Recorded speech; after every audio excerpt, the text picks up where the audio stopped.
Ladies and gentlemen, boys and girls, welcome back to Basketball Conference, the ACC Football Podcast. My name is Joey Weaver. He is Mike McDaniel. Mike, we made it. We made it. It's week one. It's week one. We've gotten through the 8-month offseason, and it's time for football. More importantly, happy anniversary. It's season 3 of the podcast. Yes, sir. It's official. Yes, sir. We are still here. They have not kicked us off of the internet yet, so that's a good thing. More importantly, we have not kicked ourselves off the internet yet. That's correct. We've not yet cut bait. We are still intent on becoming a good podcast. So working on it. Mike, you want to preview week one? Let's do it. Like we only know how. Yes. Yeah, for better or worse, whatever that means. Yes. Yeah, Mike, it's been a long off season. We have been trying to keep the people entertained, but no longer do we just have to make stuff up to entertain people. We got actual things to talk about, or we're just going to make stuff up about. Mike, leading off, your Virginia Tech Hokies, Labor Day night, 8 o'clock, ESPN, national television in Tallahassee. Your Hokies taking on the number 19 Florida State Seminoles. The Noles, a 7.5-point home favorite. Total here is 57 points. We talked about this a little bit before we came on. What was your first reaction to seeing that the spread has gone up from, I think it opened around 5 or 6. It's gone up to 7.5. What are your thoughts there? Joey, I can't believe we're doing this. It's week one. Mm-hmm. It's happening again. Oh, yes. Okay, now I'll stop having a stroke. And first of all, let's take a step back. I'm going to this game. So World Traveler Status is taking a trip to Tallahassee for the first time. Oh, hell yeah. So heading down there with a couple friends. We'll see what happens. This is going to be a very interesting football game, Joey. I've been on the record in a couple different season previews, with my thoughts on this. Look, Virginia Tech and Florida State, both a lot of unknowns. A new coaching staff for Florida State, Virginia Tech replacing an entire defense. What kind of quarterback are we going to get with Josh Jackson? Are we going to get Josh Jackson, who threw 17 touchdowns and 4 picks in the first 6 games last year? Or are we going to get Josh Jackson from the final 4 games, which includes the bowl game, of course, where he threw 3 touchdowns and 5 interceptions? If he's healthy, we should see the Josh Jackson of old, which would be great. That's what Virginia Tech fans are hoping for a successful season. Florida State on the other side, this is a team that has lost some talent, namely on defense. But this is a team that was a preseason top 5 last year, went into the Alabama game with a lot of aspirations. Obviously, DeAndre Francois got hurt. Reports out of Tallahassee are that DeAndre Francois is going to beat James Blackman out and become the starting quarterback once again for Florida State, which I'm excited about it. I think Francois is a phenomenal player. So a guy that was on a lot of Heisman watch lists heading into the year last year before he suffered the devastating injury in the opener. Florida State, though, I get it's at home. 7.5 seems like a lot of points to me. Over under 57. I'm not touching the over under 57 for the opener because I have no idea what we're going to get out of either of these two teams. But 7.5 feels like a lot to me. I got Florida State winning this game just because it's at home. I could easily see Virginia Tech winning the game. I could see Florida State winning the game by 7 to 10 points. But 7.5 still feels like a lot to me. I think Virginia Tech can keep it close on the road. Should be a really entertaining game on Labor Day night. Last game of the weekend, so a lot of eyes will be on it. Really exciting game for the opener. I got Florida State because I trust Cam Akers and DeAndre Francois a little bit more than I trust the Virginia Tech defense at this point. I'm just going to leave it at that. I'm with you on that. I believe that Florida State wins this game. To me, a bigger question is what's the margin of victory? And that number of 7.5 is really intriguing to me. And I guess that's the thing that I get hung up on is if this were inside of a touchdown, if this were Florida State -6, I would feel really good about the Noles covering that. I don't feel as good about them outside of a touchdown. I want to lean Virginia Tech to cover 7.5 here. But at the same time, I could also see Florida State just running away with this, trying to make a show of it in Willie Taggart's first game, that kind of thing, and maybe winning this game 35-17 or something like that. I mean, I think that's on the table. So I think Florida State's going to be the better team. They're going to be at home. They're going to be hyped up again. New coach, kind of some reinvigorated enthusiasm within the team. Defensively, lots of questions about Virginia Tech rebuilding. I mean, this is game one, replacing 8 starters and like the entire 2 deep in the secondary and the whole thing. I mean, it doesn't set up well for the Hokies at all. I'm gonna go ahead and say Florida State covers 7.5, but I don't feel good about it. I think this could go either way, and like you said, the total of 57, I would probably just leave that alone. I have no idea what we're going to get from either of these teams. Don't touch over-unders in the opener unless you're like absolutely sure.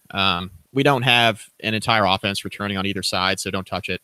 I think the great equalizer in this game is Josh Jackson. I think if we get good Josh Jackson out of Virginia Tech, this game could be pretty interesting. I think if it's mediocre to bad Josh Jackson like we saw in the last 4 games, I think Florida State could win this game by a couple scores.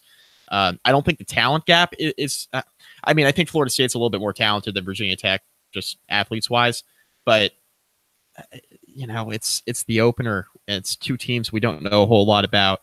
I'm just banking on Florida State with a little bit more talent just based off of what we knew from last year's team and who they have returning. I think there's enough talent there that that should be enough at home to get the job done in the opener. Give me Florida State 31-20. So cover 7.5. Sure. Fair enough. I got no idea, Joey. Let's move on to the next game. Fair enough. Moving on, Mike, and by moving on, I mean moving back in time.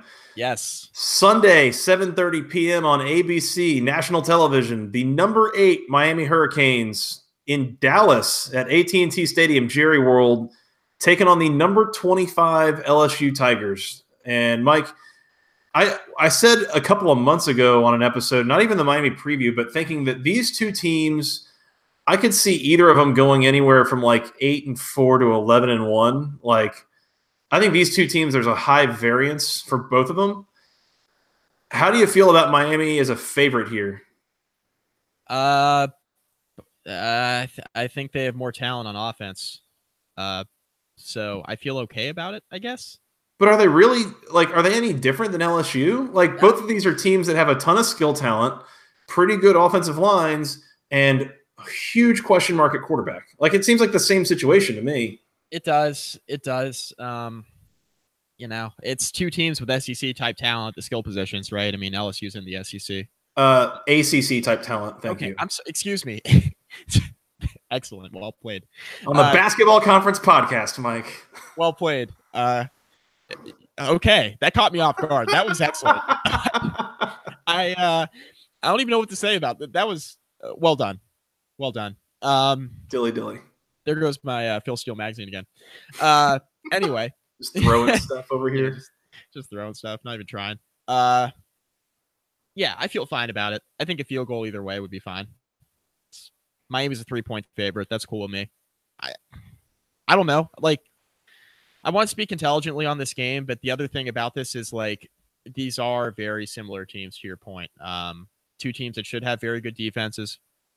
2 teams that can run the ball pretty well, but have huge question marks at quarterback and have had question marks at quarterback for a while. Miami had Brad Kaya, but the whole team was ass, right? Now they have Rozier, and he's ass at times. So it's like, what are we dealing with, especially in a neutral site opener?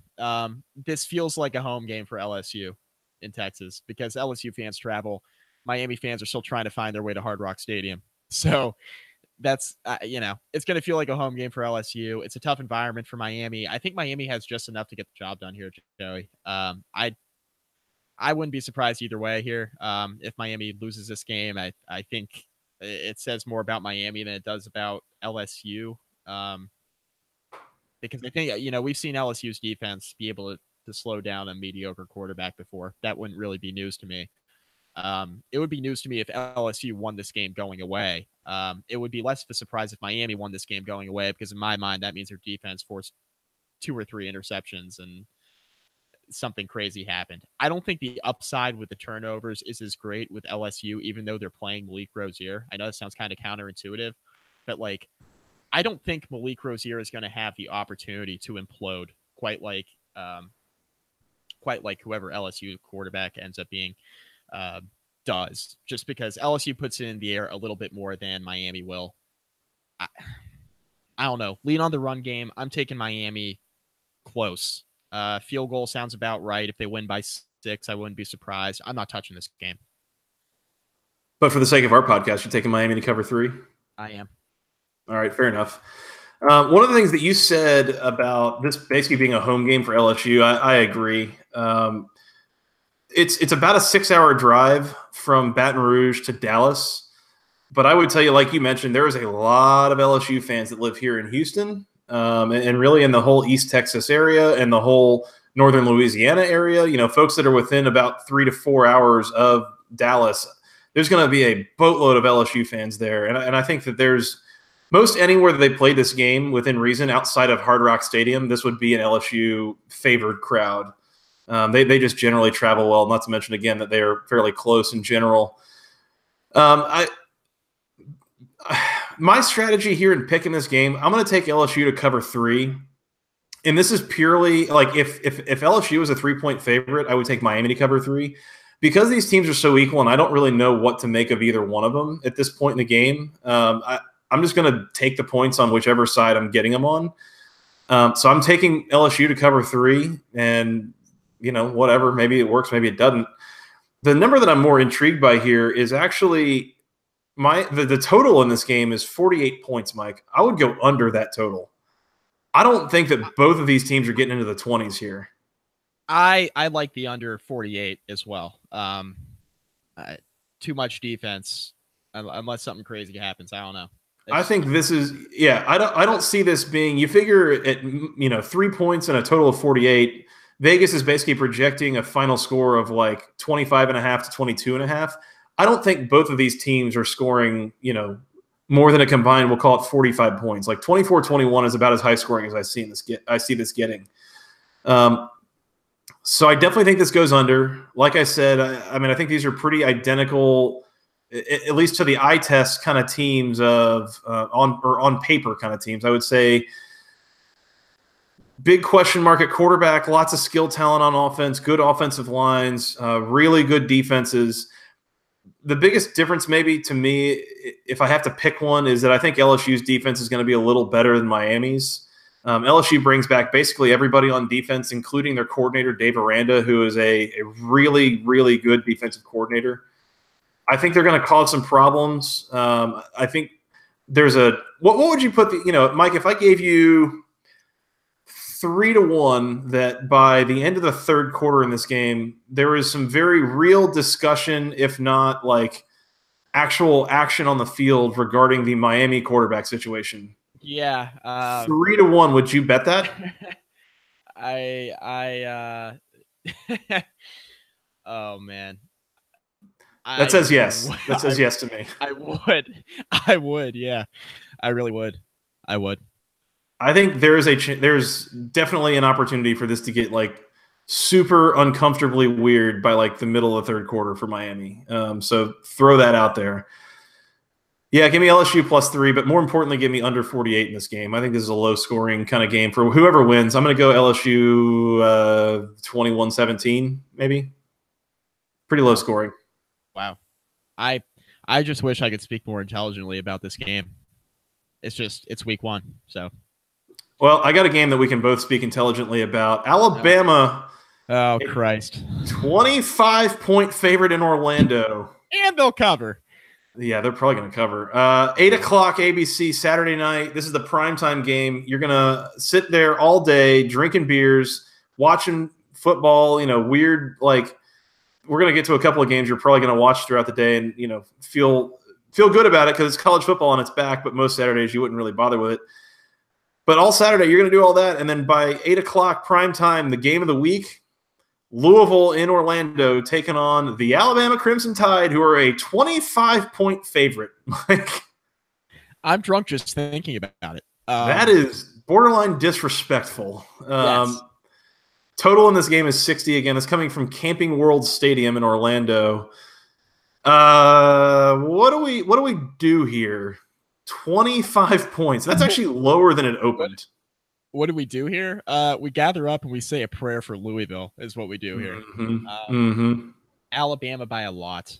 I don't care who the starting quarterback is. Tua, Jalen, Joey. Either one, yeah. Joey, I think you're getting reps in this one, so get ready. I'll make that surprise appearance. Yeah.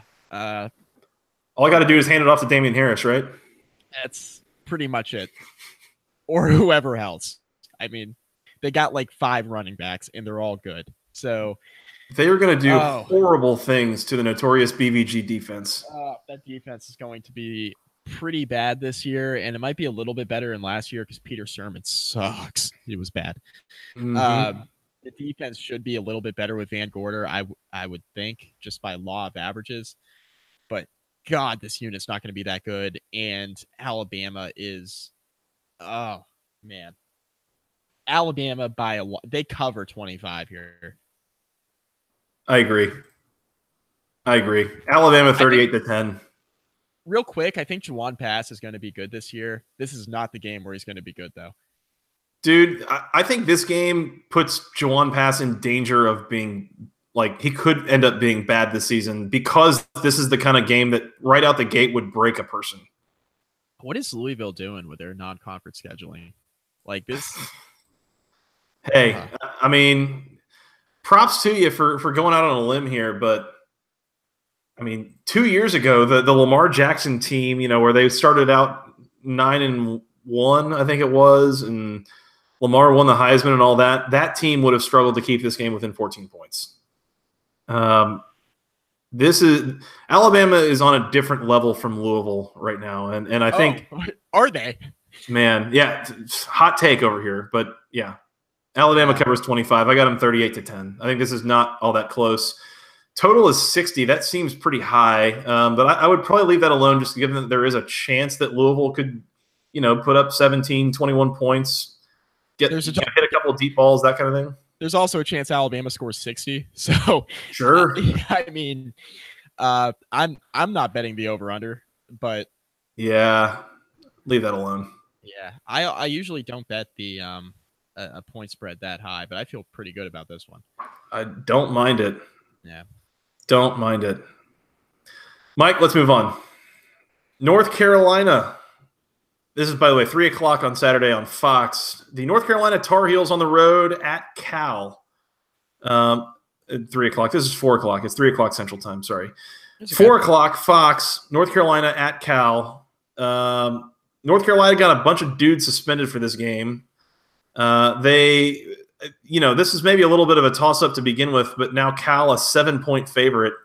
North Carolina, again, shorthanded, coming off of a bit of a weird offseason, coming off of a 3-9 season last year.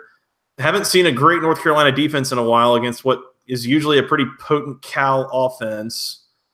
I don't like this for the Tar Heels, Mike. I'm probably picking Cal to cover 7 here. North Carolina is shorthanded. Wow, that sounds familiar. It's like old times. It's like, wow, that reminds me of like 8 months ago. Okay. I don't know anything about Cal. I don't think they'll be that good.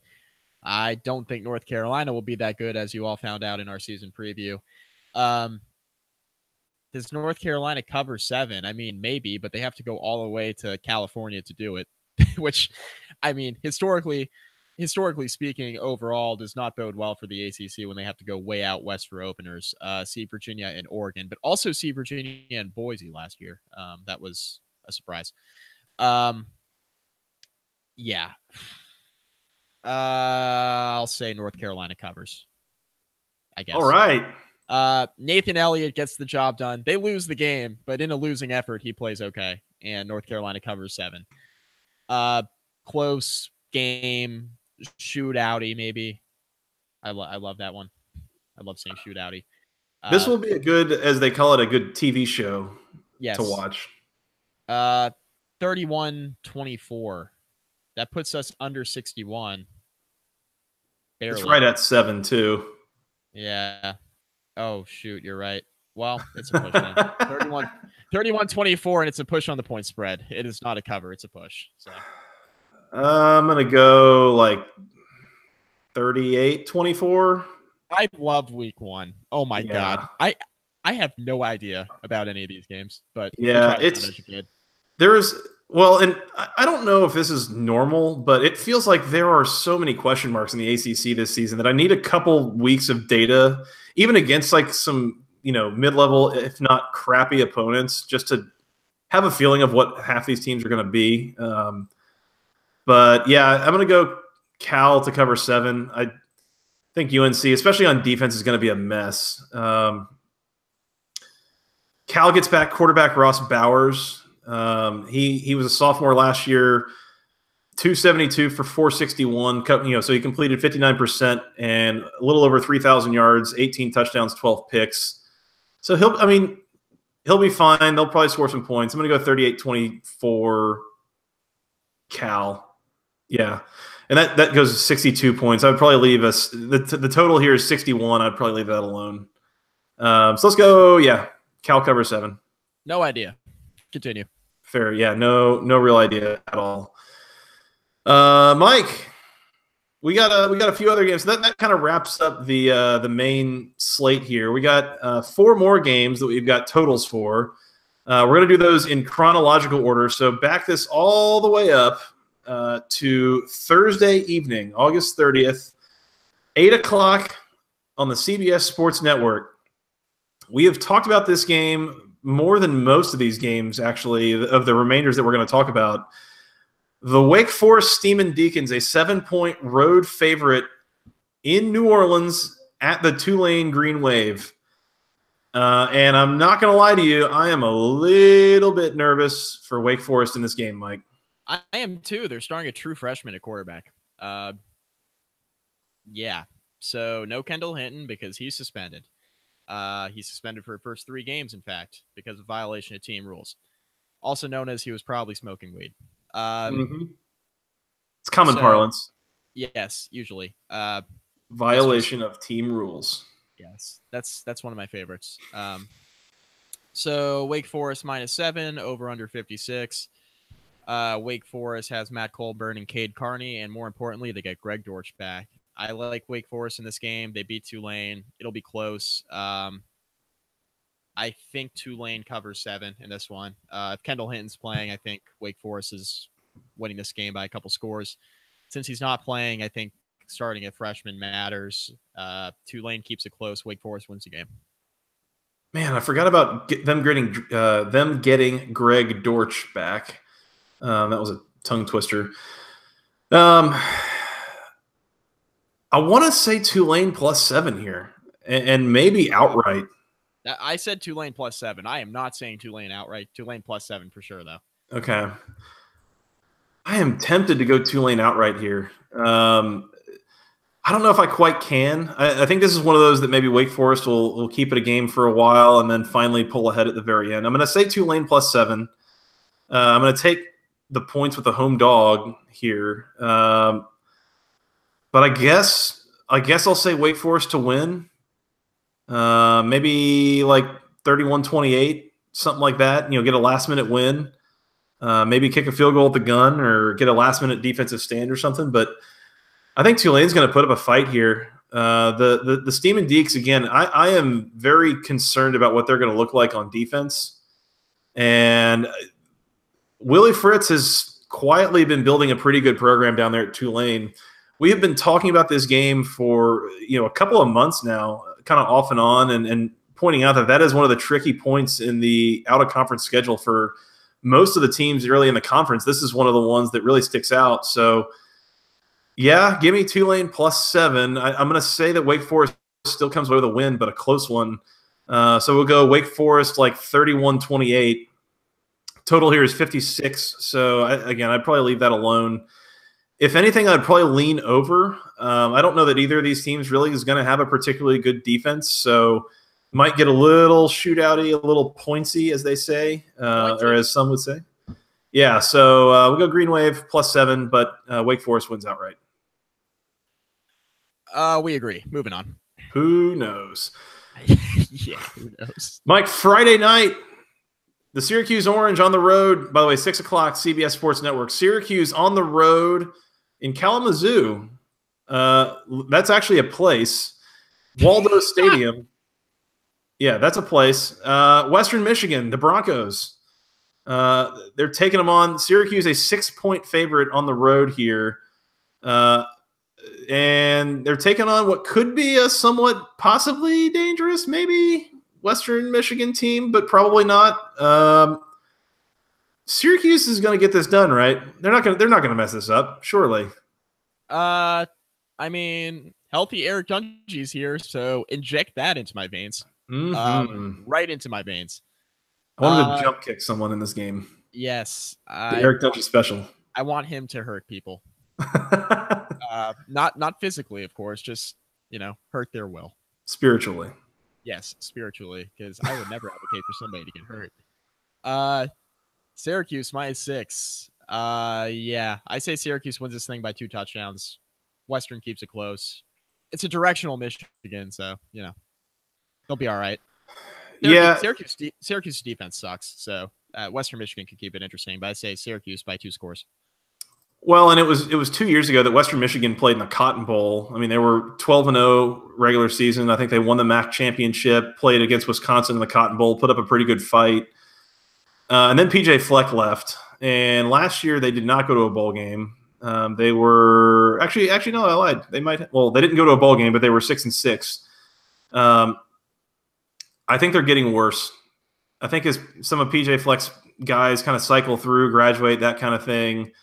I don't think Western is quite the team they were a couple of years ago. So I think this is a game where people are going to see it maybe as a little more threatening than it realistically is. Syracuse might use this as an opportunity to kind of beat up on them a little bit, get themselves in rhythm and in gear and ready to go for the following week. So I'm going to go Syracuse -6 here as well. I think they win pretty comfortably, score a bunch of points. We'll go Syracuse 42-20. 42-20. This is a comfortable win for Syracuse. Yes, Cuse by multiple scores. I like it. Yeah, total here 64.5. Would leave that alone. If anything, you got a high-scoring offense with Syracuse and also a very questionable defense on that side. So anything could really happen here. I would leave the total alone there. Mike, Saturday. Moving on to Saturday. Where's Saturdays for? No, we're not moving to Saturday. Hang on. We're saying Friday night. I am all messed up here. What are Fridays for then? Never mind. Friday, 7 o'clock. So just 1 hour after the Syracuse start. The Duke Blue Devils at home against the Army Black Knights. They're on ESPNU. Again, 7 o'clock Friday. Duke is a 13.5-point home favorite in this game. Mike, does Duke have any business being a 13.5-point favorite over a team that won like 9 games last year, even if it's Army? That seems like a lot of points. It feels like a lot of points. Yes. That's a lot of points. Army can run, Joey. Mm-hmm. They can run. Mm-hmm. They can run the football. Wow. 13.5. 2 touchdowns against a Duke rushing defense that was last year. Well, they were very, very feast or famine. Yes, that's a good way to put it. They were very The scientific term. Yes. Because we're a scientific podcast. Go Jackets. Yes, not to be confused with a basketball podcast, because we're not that either. Yeah, wow. That's a lot of points. I think obviously Duke's got more upside in this game than Army does, because Army really can't throw. Duke's got multiple ways to beat you. The defense should be okay. I mean, Duke wins, but I don't know if they win by 2 scores. I don't think they do. I'll take Army. I'm going to take Army to cover here. Duke wins, but Army covers. That's 13.5's a lot. I'm with you. Army 13.5. Give me the points. Yes, don't take the points on that one. I'm thinking this is more of like a 1-score game, more so than a 2-score game. Even if Duke wins, and even that, I mean, you could call that into question a little bit. Weird year to, or a weird time to try to get Army right out the gate. By the way, Army beat Duke last year, for what that's worth, and that was in November. Yeah. November, Army beat Duke, and now Duke's a 13.5-point favorite. I don't get that, but Hey, I guess Duke comes away with a win here. But, I mean, I could see Army winning this game outright. So, bit of a low score. Well, I don't know if I'd say that. I'm gonna go Duke 28-24. A little bit. Total is 46, so they go a little bit over that. But I mean, I think this is like a one-score game, Mike, and this is maybe a game of who has the ball last. As you mentioned, Army can run the ball. They're losing guys, but the service academies lose a bunch of guys every year and always have guys ready to replace them. So yeah, Ahmad Bradshaw's gone, but I mean, there's somebody there to replace him, right? And that's pretty much how it goes with all these academies. So I'm not worried about Army there. I'm more curious about Duke and Daniel Jones. I think there's a chance that this could become a romp. If Duke is really just turning on the Jets and all of a sudden, trying to whip some ass, yeah, sure, they could win this game by 17 points. That would require Duke's offense turning on the Jets, which we haven't seen in quite some time. Yeah, exactly. And it would also require Army to have the ball for less than 38 minutes, which that's not a common occurrence. So, yeah. That'd be a good night for the Duke defense if they're able to keep them under 38 minutes.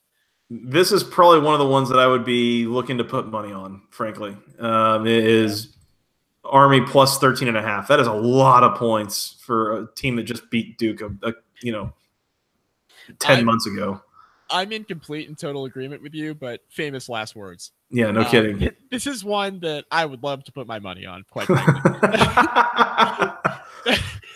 one.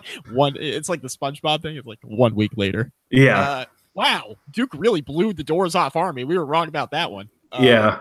Duke 54, Army 10. Yeah. Oh, okay. Yeah, it's like, whoops. Oops. Okay. Duke All wins. right. That's most important. Duke wins, but not comfortably in the way that would let them cover the spread. We'll go there. Yep. Now on to Saturday, Mike. Boston College, an 18-point home favorite against UMass. And for what it's worth, all the rest of these games are going to be on the ACC Network Extra, so you can stream those online. This game is at 1 o'clock in Chestnut Hill. This is the last game we have a spread for, Mike. And weirdly, for a Boston College team that we've been super hyped up about all offseason and playing against a UMass team that is probably not that good, I'm not real sure which way I want to go with an 18-point spread in this game. Do you have opinions on this? For what it's worth, UMass just broke Duquesne yesterday. Now, that doesn't matter at all. But they broke who? Duquesne. Who's that? The one that looks like it's spelled Duquesne. Yeah, Duquesne. Okay, that's right. Yes. But it's actually pronounced Duquesne, I guess. There you go. Yes. Today I learned. Oh, man, this is phenomenal. Okay, so I'm going to chalk this up to BC has A.J. Dillon and UMass doesn't. So 18 points seems like a lot, but I think BC covers. But UMass has Andrew Ford, former Virginia Tech quarterback, who never really saw the field. So my heart's with UMass, but my head's with BC to cover 18. I'm going with it. Yeah. Let's see. I guess. I feel horrible about that. Maybe not. Maybe they don't cover 18. I don't know. These two teams played a couple of years ago in 2016, and Boston College won the game 26-7, which covers 18. This game's gross. Yeah. If I'm picking UMass to cover 18, I'm betting on A, Scott Loeffler, and B, Boston College just kind of having some rust and or reading their own press clippings maybe a little bit, which, I mean, could be happening. Let's test these UMass corners, says Scott Loeffler. Things that you never want to hear Scott Loeffler say, but that he says all the time for 400, Alex. Let's spread it out and throw. Yeah. Yeah, the Boston College air raid wins the game by 4 points. Good God. Yeah, Eagles cover 18. Fine. I don't feel great about it, but it happens. BC wins, though. 31-10. Okay. We also have some unanimous picks here coming up. No, wait. Hang on. Oh. 30, 38, 13. I think they score a little more than that. We'll go 38-13. That's 25 points. Yeah, that's enough. That sounds like enough. Total here, by the way, is 53 points, and 38-13 would put you at 51. So, I'd leave that alone. I don't feel strongly about that. Don't touch total. Don't touch total. We're both taking Boston College minus 18, though? I think so. Yeah. For better All or right. worse. Fair enough. Mike, yeah, as you said, this kind of concludes the interesting game portion of the show. We have several other games that are markedly less interesting, we'll say. All of these games, Saturday afternoon, they are FCS matchups that ACC teams have planned. At noon on ESPNU, NC State and James Madison. At 12:20 on the ACC Network Extra, Clemson and Furman. At 12:30 on the ACC Network Extra, Georgia Tech and Alcorn State. 3:30 p.m. on the ACC Network Extra, Pittsburgh and Albany. 6 o'clock on the ACC Network Extra, Virginia and Richmond. And by the way, all the ACC teams mentioned there are home teams. So those are the rest of your games. I think we're pretty. There are no spreads, by the way, published for these FCS games. At least not that I've found. That you can probably find them out there if you really, really want to. But I mean, they're going to be like 40-some points, and you don't want to bet that. That's good news for Furman. They're not 70-point underdogs. Yeah, no kidding. So here's the exercise, Mike. So NC State, James Madison, Clemson, Furman, Georgia Tech, Alcorn State, Pittsburgh, Albany, Virginia, Richmond. We agree that all 5 of these teams are going to come away with a win. But if we come back here and recap these games and say that the ACC went 4-1 in those games, who's the team that most likely lost? And I think there's 2 prime candidates here. NC State loses to James Madison, and Virginia loses to Richmond. I think those are the only correct answers. Yeah. Thank you. And it's a bit for different reasons. And it's because James Madison is one of the best teams, if not the best team in the FCS. Have jumped up and beaten FBS teams before, maybe even Power 5. I can't remember. Have won a national championship recently. In the last couple of years, yeah, that happened. Meanwhile, Virginia and Richmond, Richmond can be a little plucky. They've beaten FBS teams in the past. Virginia is a football team. They've beaten Virginia in the past, like 2 years ago. Yep, Virginia is a team that has 22 starters. They have guys that play both. They have guys on offense, they have guys on defense, but other than that, they might be anything. And so Richmond, be careful. Yeah, careful. You can be anything when you grow up. Just don't be a Virginia Cavalier. Podcast motto. Hey, or a Miami Hurricane for that matter. James Madison's pretty good. They could hang with NC State a little bit, so keep an eye on that game. NC State should be fine. They should win by a few scores, but keep an eye on it. NC State's got a brand new defense. JMU's got a very talented roster. Just keep an eye on it. I was going to say, if James Madison puts up like 24 to 30 points on NC State, they're in for it. Just so you know, we told you so. Yes, and if that happens, NC State is a little bit in for it. If they give up 24 to 30 points, they better be careful because chances are that's a one-score game. Clemson, Furman. Will Furman get the ball past the 50-yard line? I'm going to say yes. Does Furman score points in this game? I'm going to say yes. I think they score points. Yes. Okay. How many points? Single digits. Over under 7.5. Under. Okay, I agree. I'm going to go let's go 3 points for Furman. They score 5 points. Okay. With Georgia Tech. 7 minutes left in the game, they will kick a field goal to not be shut out. That's where I'm going with that. Okay, fair enough. I say they get 5 points. They block an extra point and run it back for a 2-point conversion, and they kick a field goal. 5 points. There we go. Yeah. Hey, party on. 5 points. 70-5 final. There you go. Georgia Tech, Alcorn State. pray. I think the last time these teams played, it was like 66-10 or something like that. I mean, this is one of those where we don't. I mean, we're optimistic about Georgia Tech, but there's still a lot of they do have some questions that they haven't answered. But this is not the kind of game that they're going to get suckered into playing. I mean, the last couple of years they've been a little bit suckered in against like Jacksonville State or like Mercer or something. Alcorn State is a garbage football program, so this is a big Georgia Tech win here, and they're gonna roll, and a lot of people are gonna be excited that they scored 60-some points. Don't take anything away from it.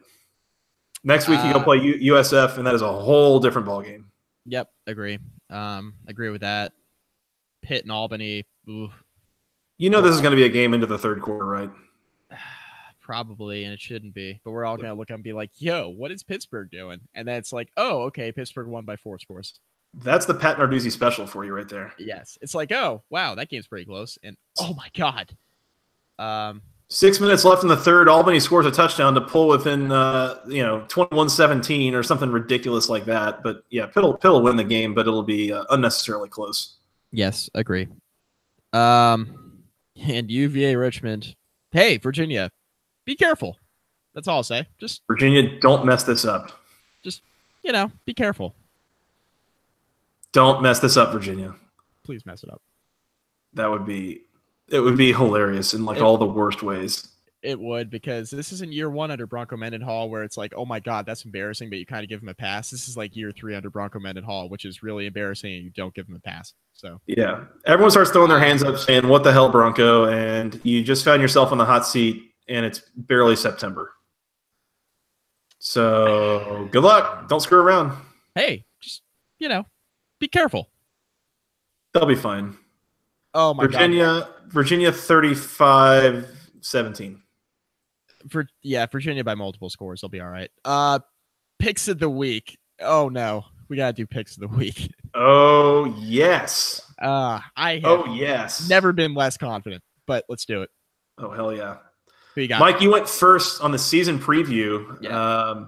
You went first on the season preview, picking on win totals. So I will go first on week 1. Yes. And the thing that sticks out to me, the one game that I do kind of like, I feel pretty good about Army covering 13.5, but I think I'm going to go under 48 Miami-LSU. Oh, you're picking totals. I know that you hate picking totals. This is actually where I've done really well in the past few years. I know. I actually love picking totals, but not in week 1. I think these offenses might both be like eye-gougingly bad.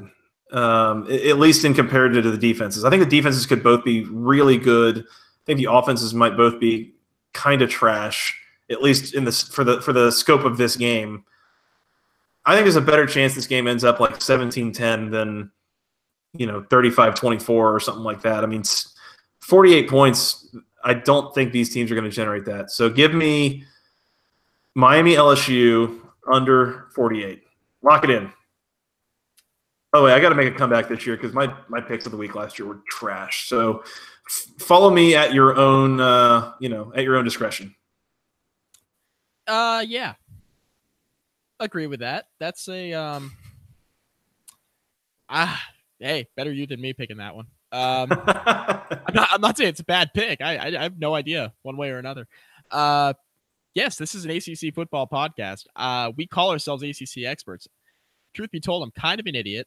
I'm taking Army plus 13.5 against Duke. You left the door open for me. All right. Army to cover. Army to cover. Mm-hmm. All right. Famous last words.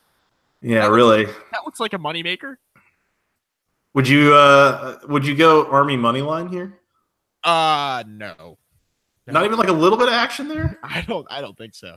I don't think so. I'm not picking Army to win this game outright.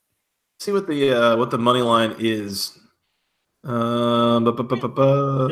the value's good enough, and Daniel Jones throws like 3 picks. I am not finding it. I'll fill some time. One more place. Another game I would look at, but it's a lot of points, and I'm really leery about a lot of points. Alabama minus 25. Like, take a look at it. Yeah, consider that. Consider it. Louisville's defense is trash, and Louisville is got a new starting quarterback making his first collegiate start. Consider it. That's all I'll say. Just consider it. Whether it's Jalen Hurts or Tua, like I don't think it matters who's a quarterback. I don't think that affects the line at all. You probably have a little bit more upside with Tua just because the downfield passing game is more of a thing. But if Jalen Hurts is the starter, they're just going to hand the ball to Damian Harris, and he will break Louisville. So Alabama minus 25, take a look at it. Oh, man. Mike, if I gave you plus 250 Army money line. No. Which is interesting because that's actually not what it is. The money line is actually plus 405. Oh, my God. Really? 4-1 on Army to win this game. And by the way, the projected score on OddsShark is 30-21 Army. They're projected to win the game, and they're 4-1 on the money line. Okay, well, at plus 405, I'd consider it. That's think about that. That's a lot more bang for your buck. Wow. Okay. Well, I'll consider it. Wow. Yeah. You're going to want to think about that. Hey, that's actually, truth be told, that's really decent value. I'm not saying that Army will win the game. I think Duke will win. But if you're into kind of, I don't know, doubling, tripling, quadrupling your money, might not be a bad play, especially in week 1 when there's a lot of unknowns. That's all I'll say. And by the way, that's just the best odds you can get. That was on, I think, so OddsShark is telling me that's on Bet Online is plus 405. My bookie has it at plus 395. Bovada has it at plus 375. So wherever you're going, you're still getting pretty good numbers on Duke here, or on Army, excuse me. Duke, the numbers actually get worse. Bet Online has them at minus 500. My bookie minus 540. Bovada minus 550. So they're just taking a lot more of your money on those sites. But man, 1-5 on this game that you lost 10 months ago. I just what a weird line. I feel like I'm missing something. Hey, it's week 1, so this is an opportunity to steal some money from Vegas. They know just as much as you do, by the way, in week 1. I don't care what anybody tells you. I don't care what the bookies tell you. I don't care. Like, you can say Vegas always knows. I get it. It's week 1, though. Nobody knows. Nobody knows. Nobody knows. No one knows, Mike. Hey, we made a bunch of bullshit. Sorry. We made a bunch of interesting picks, like in our season previews, right? Like with the Coastal Division and the Atlantic Division, where we don't know. And we're trying here, right? Like we have a pretty good idea about a couple teams, but there are a whole handful of teams in this conference we have no idea about. This is where you make or lose a bunch of money is week 1. And I can't wait to lose money, Joey. Remember the jumble of teams in the middle that we talked about on our season preview podcast. And if you haven't listened to it, you should go listen to it because, again, there's probably about 8 or 9 teams in the ACC that could finish between 5-7 and 7-5. And it's just a whole bunch of toss-up games. Again, if you go listen to all these individual team previews, there's a lot of toss-up games that we identified where it's a one possession, whichever way the ball bounces kind of game. So, I mean, hey, these things could go either way. So, at the very least, it should be a fun season here in the ACC. Mike, that's all I got. You got anything else before we get out of here? I don't. Look, I'm just really happy college football's back, so I'll throw that out there. I don't know what's going to happen in week 1 in the ACC. It's going to be really interesting. I'm more excited for our week 1 recap because we'll at least have a general idea of what some of these teams are, even if they're in blowout wins against FCS opponents or just low-level FBS opponents. Really excited about the week 1 recap. I'm really excited about my trip to Tallahassee. At the very least, I get to experience the tomahawk chop in person. So, I mean, hey, if the Hokies are getting smoked, at least it'll be a fun college football atmosphere that'll be new for me to experience. I've heard it's one of those things similar to Rocky Top at Tennessee, where if Florida State's winning that game, your ears will be ringing with the tomahawk chop. Like by the time we're doing our week 3 preview, Battle at Bristol, just oh god, same damn thing. Bad flashbacks. Yeah. So you mentioned your trip. What's the routine here? Are you going down there Sunday or Friday night or what's this whole look like? Airline tickets were you basically had to be Warren Buffett to get an airline ticket. Oof. Yeah, so tickets were expensive. We're talking like $500 or $600 one way. Ooh. That's an expensive trip. I am driving. That is a long drive. That's about 13 hours. But hey, going with 2 other guys should be all right. We'll figure it out. Going down Sunday. So it's going to be a long day Sunday. Trying to get in time for the Miami-LSU game at 7:30. That's going to be a push. But at least we'll see the second half on TV at the very least, or we'll stream it in the car. We'll figure something out. It's week 1. We'll figure it out. Driving down Sunday, staying in a really sketchy Econo Lodge. So that'll be fun. It's got like 2.5 stars. It's in Tallahassee. Hell yeah. Party on. Party on. It's the price you have to pay. Speaking of price you had to pay, I got these tickets for $50. So not bad for the opener with 2 ranked teams. I'll take it. Really excited to see what this atmosphere is like at Doak. I've heard mixed things. I've heard it's really good for big games. I've also heard that it's kind of a library sometimes. So we'll see how it actually is. It's the opener with a new head coach, with a ranked team coming to town. It should be a pretty good atmosphere. So I'm excited about it at the very least. It's a place I've never been. Always game to see a new college football stadium. So really excited for it. And we'll see what happens. Maybe the Hokies pull an upset. Or maybe they just cover 7.5 and it makes some money. There you go. Yeah, I'm staying put after my recent travels. I don't need to go anywhere. So I'm hunkering down here, just kind of surveying the whole landscape, monitoring Georgia Tech on Saturday, and keeping an eye on a couple of other fun games. I think Texas Tech Ole Miss is one of them, and there's another one at the 2:30, 3 o'clock time frame that should be a lot of fun as well. Before obviously Louisville gets smoked by Alabama at 8 o'clock there. But I'm going to partake in the time-old Texas tradition. I'm going to try and do a brisket on Saturday. I think that'll be nice. Welcome in college football season the right way. So I'll report back on how that goes. For what it's worth, if you haven't ever done one, they are risky. So it could get real bad. But I'll probably keep y'all updated on Twitter if you just want to see how that's all going. You got to risk it to get the brisket. That's right. Always risk it for the brisket, Mike. That's how the state of Texas works. Yes. Roll Tide. All right, Mike, we got to get out of here. We're going to enjoy week 1. Again, we made it. Enjoy it, everybody. A lot of money to be lost. So hell yeah. Go lose that money. That hard-earned money that you've been waiting to lose for several months now. It's time. Mike, we're gonna get out of here. We're gonna come back and recap these games when the time comes. But in the meantime, they can find us on Twitter, especially throughout the weekend. I am at FTRS Joey. He is at Mike McDaniel CFB, and together we're at BC Podcast ACC. They can send us an email with questions, concerns, comments, anything else. If they want to know my brisket recipe, I'll pass it along. But again, at your own risk. basketballconferencepodcast@gmail.com. Nailed it. I got that right. Yeah, there was a little bit of an intro part missing. But anyways, they can find us on iTunes, Google Play, SoundCloud, the Overcast app, wherever fine podcasts are sold for free. And Mike, tell them where they can find us on the social medias.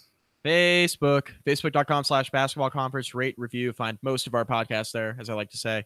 Rate, review us on iTunes. Continue to do that. A lot of you guys have done that now, so that's been great. So keep those coming if you haven't. What are you waiting for? Yes, please go do that. Also, you can find us on YouTube if you so choose. By the way, you can actually find these things a little bit early, secrets. If you are really craving some basketball conference action and you know that we've recorded it, but we haven't really posted the audio yet, you can find it on YouTube. That's an option. Just go search basketball conference and you'll find us there. We don't have a fancy URL or anything. Bingo. Mike, that's all I got. You ready for week 1? As ready as I can be. I have been waiting for this for a long, long time. Hell yeah. The time has come. Merry Christmas. Thank you. We're going to come back and recap these games, Mike. But until then, enjoy your vacation or your trip to Tallahassee. Good luck to your team. I will be watching and looking for you on television in your $50 seats. And yes. We'll be back early next week to recap these games. Check me out in Section 13, Joey. Section 13. Oh, that's where he'll be. One last thing before we close. Talk to James Coleman again today. Gonna try to hit him up at the tailgate. So get a selfie. It might be doing these days. There's potential of selfie and maybe some Periscope action. Oh yeah. Don't want to hold him to anything that he hasn't committed to, but he's game for a lot of stuff. He might be game for this. So hey, outside chance. Say hi to him for me. He was a great preview, the Florida State preview. If you haven't listened, big game, James. Big Game James at Big Game James 36 on Twitter, by the way, if you're looking for him. Mike, have fun. We'll talk early next week. Sounds good, man. All right. Well, until then, for Mr. Mike McDaniel, I am Joey Weaver. Thank you guys so much for listening. We'll talk to you again soon. Enjoy week 1. And until next time, go ACC.